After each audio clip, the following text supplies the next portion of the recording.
Boss man. Mate, all right. Just in your place.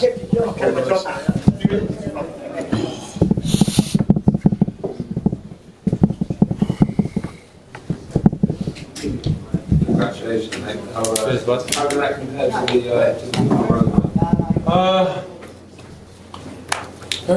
They were almost similar in a way, weren't they? Yeah, look, I think individually they're special for different reasons to me. That Portman Road one, that was not that it's hard to be topped, but that has a different sense of meaning to it for me. But this is I think I'm past the point of knowing. I don't know anymore. I'm just riding the wave. Look, it's been a wild ride, wild journey. There's nowhere near finish yet. I've still got a lot more to do. A lot more I want to tick off in the sport, and there's way more to come. You heard that in there or anything? No, I wasn't, and I don't want to say that to take away from Joe, because it's not that he's a soft puncher at all. I just wasn't hurt. I got caught being lazy. I got caught a bit wrong-footed. I overcommitted with some shots and just got caught falling around a bit. But I wasn't hurt. I wasn't buzzed. You saw the way I came into it in the second round. I didn't change anything. It wasn't any different. But sometimes in spaces my work can be a bit sloppy and I get a bit annoyed with myself and let that get to me. But I wasn't hurt. I wasn't buzzed. I was fine. That's experience as well. Yeah, look, it's funny, what am I now, 20, 21 fights in, so still learning on the job, guys. How did Parker's power feel? Nothing too distinct. Again, it sounds like I'm taking the piss and I don't mean to. But it wasn't nothing earth-shattering, it wasn't nothing stunning, didn't take me by surprise at all. It wasn't nothing new to me in that sense, and look, I put that down to throwing myself in the deep end of sparring and things like that. And I know, look, don't get me wrong, it's very different. You've got bigger gloves and head guard and stuff, but ultimately, we're 16, 17, 18, 19 stone boys, and when we hit each other, when I've been sparring with some of the best in the world, them boys can crack. So, yeah, I'm used to getting hit. How excited are you to go in there with Usyk? Yeah, look, I don't know how I put that one into words. That has been the goal for a number of years now. That's been the objective. That's been everything I wanted.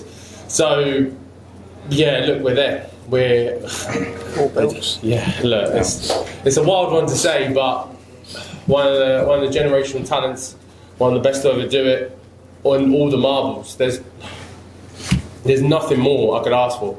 There's nothing more I could want within this sport. So, just like everything else that's led me here, all I've ever asked for is the opportunity, and I've got that. And I'm not planning on stopping here. I'm not planning on getting in the ring with Usyk and going, look, thanks for having me, and just rolling over. That's not what I'm about. I think you saw that tonight. So, yeah, look, when that bell does go, me and Usyk do finally get in the ring, he's going to have to work for it. Is Wembley the dream for that for you? Yeah. I don't know. I think I'd like to go overseas. I think I'd like to do somewhere overseas, bigger, something different, maybe America. I haven't been able to go over there yet, something like that. I don't know. Ultimately, it could be in my back garden. I wouldn't care. Tell Usyk to turn up, give him the directions to Ipswich. I'll give him my postcode. He can come find me and we can do it in the garden. I don't care. As long as he's there, bring his belts, let's get this on. Can you just take us through the stoppage and what's going through your mind? Ref, you're going to hurry up. He wasn't firing back, was he? Yeah, look, I was letting shots go, and I was doing my best to try not to get too sloppy, but it was 11 rounds in. I'd already shipped a bunch of punches throughout the fight as well. So I was in between staying composed and just letting my hands go, but I thought it was a bit of a now or never moment. I knew I probably wasn't up on the cards, but it didn't faze me, it didn't bother me, I didn't mind that at all. I knew that if I caught him, I could keep the gas on, keep the pressure on. I knew I've trained extremely hard for this. I'm extremely well conditioned. So I knew all I had to do was get my shots off, stay in front of him, and just keep landing punches. And yeah, look, maybe the ref could have called it a couple of shots earlier, whatever else, but we are where we are. What were your thoughts when the commercial came out at the end of the round? It appeared as if Randy Parker had gotten off the hook there. Look, it's tricks of the trade, isn't it? He's been in this game for a long time. He's 40 fights in. You pick up little cute tricks like that, little ways to save yourself and buy yourself some extra time and things. And in the moment, of course, it's aggravating, but look, it doesn't deter me, it doesn't put me off. Or if anything, it spurred me on to know that you needed a breather there, you needed a break, that I hurt you when I was keeping the pressure on, and you needed a moment to compose yourself. So all that did was spur me on to know that through the fight, all I have to do is get to you, and then I can get you out of there. Fabio, you talked about the doubters being sort of kept hovering over you through your career. Do you think you finally silenced those doubters? Yeah, look, I think I have, but I'm sure there'll be a number of articles, blogs, like whatever's written up tomorrow about how I was seconds away from losing, or how I beat Parker but I'm not going to beat Usyk, and this and that and whatever else. So look, I'm not here to please everyone else. I'm here to chase my dream, chase my journey. As long as I go home, that my family are happy with me, they love me, they're proud of me, and my team are proud of everything I've done, I don't care, with all due respect, what any of you have to say. It was a great fight, clearly, in two different directions. Do you give credit to Joe for putting up a great fight against you? Oh yeah, look, a huge amount of credit, because coming off the run he was on, coming off the build back he was on, he didn't have to take this fight. And there was a lot of people who didn't want to take this fight. I was at Frank for ages saying, who can I fight, what's going on? And that's how we landed on Joe, because look, I thought, okay, cool, let's just go to the top of the tree. Let's just jump at that. And we had all faith in that. And again, with the position that Joe was in, he didn't have to take this fight. I'm dangerous for a bunch of reasons, but all credit to him. I thank him from the bottom of my heart for the opportunity. And look, I wish him well, and I believe he can come again. So look, hopefully we see him again. After the last one, I think had a couple of days rest, and by the Wednesday he was in a maternity ward having a baby. How are you going to celebrate this one? Yeah, it's a bit of a different life now. I'm a dad, so this has been my first week away from my babe. So it's been it's been a weird one. I've missed them tremendously. So yeah, just looking back to get. Robert, can I ask you, from your journey, it's been a mad one from the first time you picked up the gloves to now. Is there anything from the whole journey that changed at all? No. All the bumps in the road have been they've been what's made me. All the the delays when I first started out with my career, my debut being rescheduled a bunch of times, and me not having the right management team to start off, and then finding magic, deal with the team and the guys, and everything built me and built resilience. All the setbacks, all of you guys just saying I'm a white collar guy, I'm not going to do that well, all of that builds resilience, builds callous. And that's why when I'm in the ring on the night, I don't care if it's not going my way, I don't care if the judges don't have me up. I believe in me, I know the people around me believe in me, and all of that has built resilience for me to come through, and it's all been proven. Frank, just for yourself, you've always had a hand in the heavyweight division. When you consider Fabio's story, where he's come from, what colour is he? Is it comparable to anything that you've worked with? No. On working with heavyweight? No. As I said earlier on, he's not had any amateur experience as such, and was it 20 fights as a pro, learning, as he says, on the job, and each fight he's had, he's gone up a level. And he's not only just gone up a level, he's beat all of them. He's beat all of them and done it in style. And he's, I'll said it again, I'm going to bore you with it. His words, takes a second at those 36 minutes to change a fight. He's done it. I mean, I've seen you do it in the last two fights, and does it. And he's got resilience. He's got unbelievable heart. He's got an unbelievable engine. And the word he uses again is he maintains his composure. He can get caught a couple of times, but he gets his composure back. The other day, Rob, when you did the panel show with us, and I talked to you, I asked you about Kojo's loyalty to you and how you used to see in his sport. And I won't name them, but the other fighters said there's no loyalty, and if he loses, you'll be sacked. Now, I'm sure it was tongue-in-cheek, but I mean... It wasn't. but genuinely, the loyalty that he's shown to, I know he works with Ben as well, but to take you to an undisputed heavyweight world title fight is incredible. It's brilliant. You've got a line from white collar to world title. You can't make it up. He's going to be challenging for the undisputed 4 belts, and that hasn't happened since Lennox Lewis in 1999. So we're going to have another British. 3 belts. 3 belts. This is 4. Rob, you said in the same one you were talking about just now, you were game planning for Joseph Parker 2 years ago. Yeah. Just talk to me about, coming full circle from that time, how Fabio's got to this point. Well, after the fight, we've had David Adelaide, Ben and myself, and Sam, we've like the Joseph Parker fight. And then we went on, we had the 2 fights with Frazier. And then Joseph went on that incredible run, but it was always on the back of our minds. And we thought, to fight the number 2 was our goal.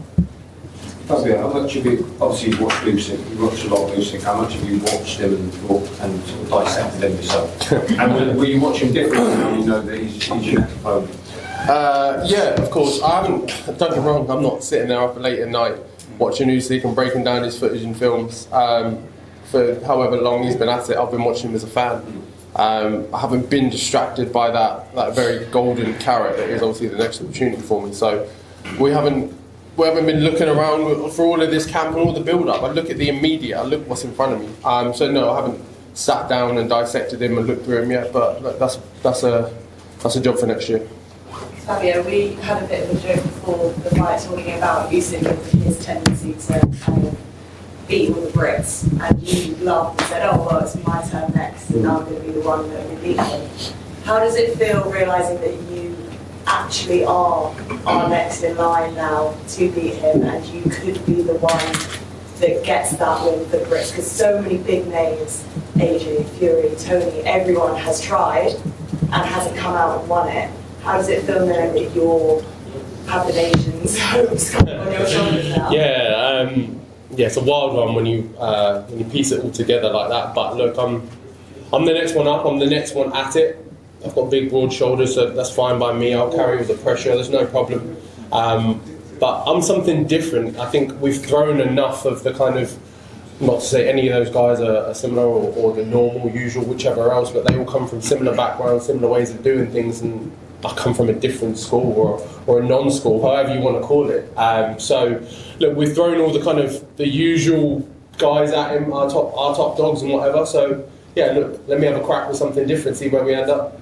Frank, just one for you as well. That Parker fight with Usyk didn't seem to kind of excite Usyk in the way that he wanted. Parker spent ages calling out Usyk and it never really kind of materialised.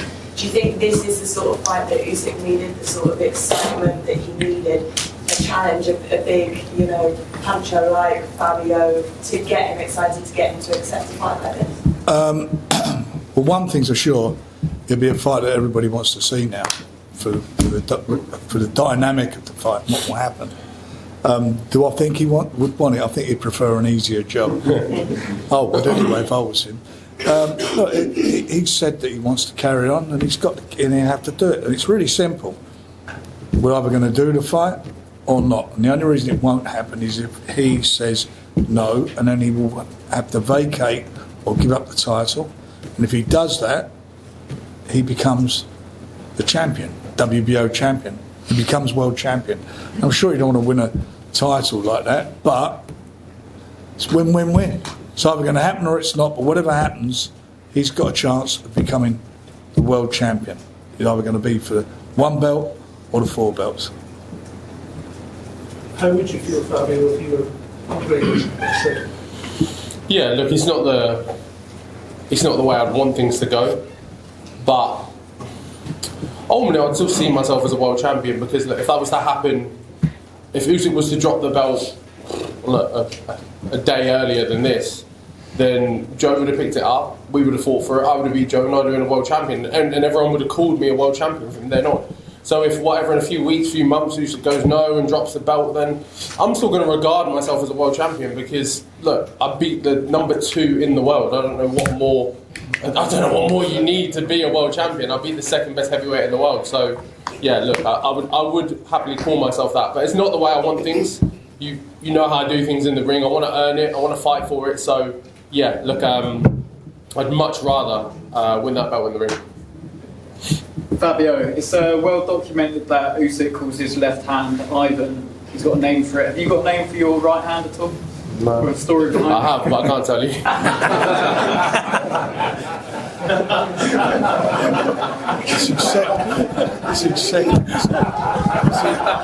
can't be saying that, man. It's his second best friend. Sorry, I got punched in the head for a bit. Things are a bit scrambled. Apologies. Was there a moment in the fight late when you realized that you were turning the tide? Like, Frank even had you down 4 rounds by the time you got to stoppage. When did you know that this momentum was shifting your way? If I'm giving a fair thing, I think it was ebbing and flowing through the fight. It was ups and downs. All I needed was that second round to know I could hurt him, to know I had him going, to know I could get him out of there, to know that if my punch land's clean, he's going to get going. So that was all I needed throughout the rest of the fight. If every other round didn't go my way, the same mentality, the same focus, same concentration as just get to the end, get to the target, make him miss, make him pay, hurt him, and I believed all the way through that I could get him out of there. Are you thinking about how many rounds you have left as you get to the last quarter of the fight? No. It's, every round is about this round. Every round is the last round to me. Like I'm not taking rounds in there, have a round off, chill out. All right, it's a 12-round fight. Just take it easy. Maybe in the middle rounds, come back around strong. Every round is the 12th round to me. Every round is a championship round. So I'm treating them all the same. Like I went at him. I shipped 20 odd punches at him in the second round. That's not a man who's being conservative. I'm trying to get people out of there. You said to me before the fight that people will be distracted by your knockouts, by your power, and not give you credit for being somewhat of a technical fighter as well, or at least having skills. I thought the body work was what got you that stoppage late. Was that part of the game plan to work the body like that? And do you think now that again with this kind of stoppage, people will not acknowledge that you do have skills? Yeah, look, I think there was a lot of moments in that fight where I was outboxing Joe, or at least boxing on a level with him, and boxing very well. I was winning rounds, picking shots, picking moments, sticking to the game plan very well. But he's a great fighter, so look, there was ebbs and flows in the fight, it was peaks and valleys, but yeah, I proved my boxing skill in that fight, again, like I say, against the second best heavyweight in the world, but will I get the credit for it? Probably not, because of the way the fight ended and the KO and the drama and everything else, but that's fine for me. Me, my team, everyone around me knows my boxing skills. I don't need everyone else to know or give me a pat on the back for it. I'm just going to stay winning fights. We'll finish there. Thanks, everyone.